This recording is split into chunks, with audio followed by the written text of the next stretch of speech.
പണത്തിന്റെ ശേഖരണം യാദൃശ്ചികതയ്ക്കും ഭാഗ്യത്തിനും വിട്ടുകൊടുക്കാനാവില്ലെന്ന് ഒരാൾ മനസ്സിലാക്കണം.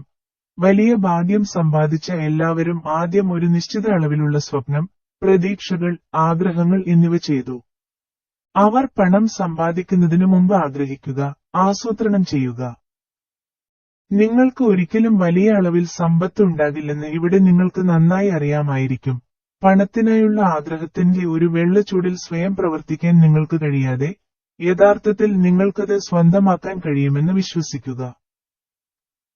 നാഗരികതയുടെ ഉദയം മുതൽ ഇന്നുവരെയുള്ള എല്ലാ മഹാനായ നേതാക്കളും സ്വപ്നജീവികളായിരുന്നുവെന്ന് നിങ്ങൾക്കറിയാം. ക്രിസ്തുമതം ഇന്ന് ലോകത്തിലെ ഏറ്റവും വലിയ സാധ്യതയുള്ള ശക്തിയാണ്. കാരണം അതിന്റെ സ്ഥാപകൻ ഒരു തീവ്രമായ സ്വപ്നക്കാരനാണ്. കാരണം യാഥാർത്ഥ്യങ്ങളെ ശാരീരിക രൂപത്തിലേക്ക് മാറ്റുന്നതിനു മുമ്പ് മാനസികവും ആത്മീയവുമായ രൂപത്തിൽ കാണാനുള്ള കാഴ്ചപ്പാടും ഭാവനയും ഉണ്ടായിരുന്നു. നിങ്ങളുടെ ഭാവനയിൽ വലിയ സമ്പത്ത് നിങ്ങൾ കാണുന്നില്ലെങ്കിൽ, നിങ്ങളുടെ ബാങ്ക് ബാലൻസിൽ നിങ്ങൾ ഒരിക്കലും കാണുകയില്ല.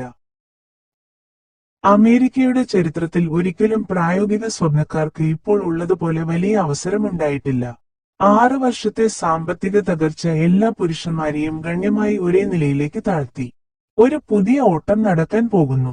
അടുത്ത 10 വർഷത്തിനുള്ളിൽ കുമിഞ്ഞുകൂടാൻ പോകുന്ന വലിയ സമ്പത്തിനെയാണ് ഓഹരികൾ പ്രതിനിധീകരിക്കുന്നത്. ഓട്ടത്തിന്റെ നിയമങ്ങൾ മാറിയിരിക്കുന്നു. കാരണം നമ്മൾ ഇപ്പോൾ ജീവിക്കുന്നത് മാറിയ ലോകത്താണ്.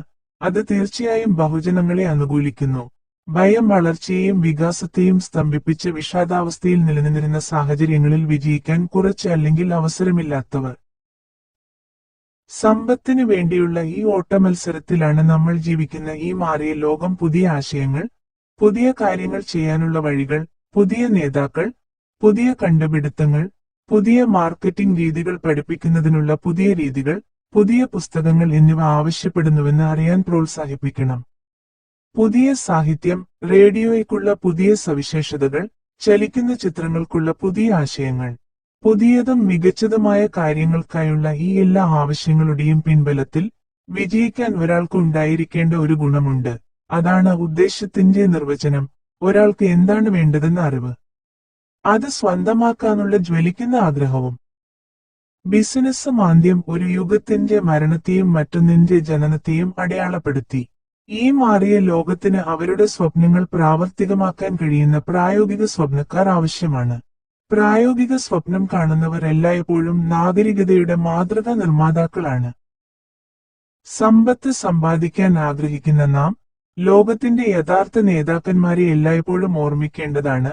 അദൃശ്യവും അദൃശ്യവുമായ ജനിക്കാത്ത അവസരങ്ങളുടെ ശക്തികളെ ഉപയോഗപ്പെടുത്തുകയും പ്രായോഗികമായി ഉപയോഗിക്കുകയും ചെയ്തവരാണ്.